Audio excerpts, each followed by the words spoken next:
अगर आज एक गलती हुई तो कल सुबह का सूरज शायद कभी नहीं उगेगा।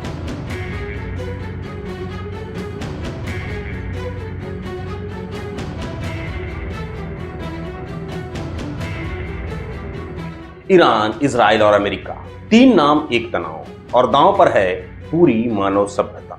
एक बयान, एक मिसाइल, एक टारगेट और पूरी दुनिया सिहर उठेगी। ईरान और इजराइल के बीच सालों से खिंचा तनाव अब अपने अंतिम और सबसे खतरनाक दौर पर है। और इस बार अमेरिका सिर्फ एक सुपर पावर नहीं, एक संभावित ट्रिगर बनता दिख रहा है। परमाणु हथियार, रेड अलर्ट और एक ऐसा टकराव जो एक गलत फैसले पर पूरी सभ्यता को तबाह कर सकता है। सवाल यह है कि क्या पूरी दुनिया एक परमाणु युद्ध के मुहाने खड़ी है? सबसे पहले बात करते हैं इस पूरे तनाव की पृष्ठभूमि। ईरान, एक देश जिसे दशकों से पश्चिमी देशों ने एक खतरे के रूप में देखा है। उसका परमाणु कार्यक्रम, एनरिच्ड यूरेनियम का स्तर और IAEA से छुपाई गई जानकारियां, यही वजह है कि इजराइल उसे अपनी राष्ट्रीय सुरक्षा के लिए नंबर 1 खतरा मानता है। दूसरी तरफ इजराइल, जो खुद कभी सार्वजनिक रूप से अपने परमाणु हथियारों को स्वीकार नहीं करता, लेकिन दुनिया जानती है कि उसके पास करीब 90 से 100 वारहेड्स का गुप्त भंडार है। अब इन दोनों देशों के बीच कोई सामान्य टकराव नहीं, बल्कि म्यूचुअल एग्जिस्टेंस थ्रेट है। जब अमेरिका इस समीकरण में जुड़ता है तो ये संघर्ष सिर्फ मध्य पूर्व की राजनीति नहीं, पूरे विश्व की सुरक्षा का सवाल बन जाता है। अब सवाल यह है कि अगर हालात बिगड़े और परमाणु हथियारों का इस्तेमाल हुआ तो असल में क्या होगा? आइए समझते हैं एक परमाणु हमले का वैज्ञानिक और मानवीय विश्लेषण क्या हो सकता है।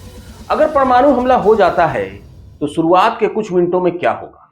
फायरबॉल, विस्फोट के केंद्र में तापमान 1 करोड़ डिग्री सेल्सियस तक जा सकता है, जो कुछ ही सेकंड में लाखों लोगों को वाष्प यानी वेपोराइज्ड कर देगा। ब्लास्ट वेव, 10 किलोमीटर के दायरे में सारी इमारतें, पुल, सड़कें सब मलबे में तब्दील हो जाएंगी।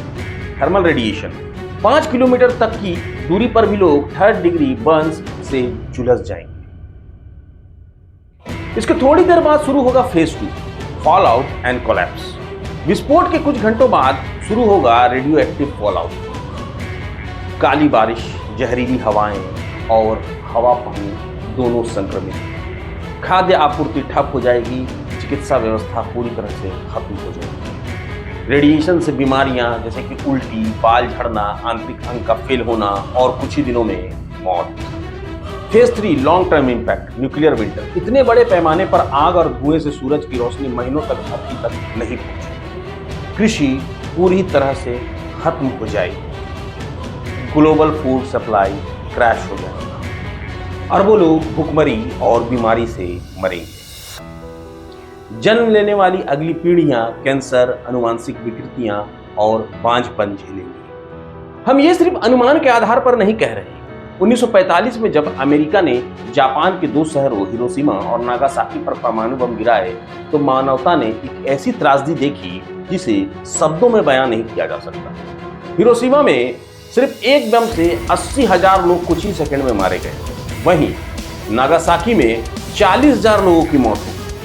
हिबाकुशा यानी जो बचे, उन्हें जिंदगी भर कैंसर, सामाजिक बहिष्कार और मनोवैज्ञानिक पीड़ा से गुजरना पड़ा। पर आज की हकीकत इससे कई गुना ज्यादा खतरनाक है।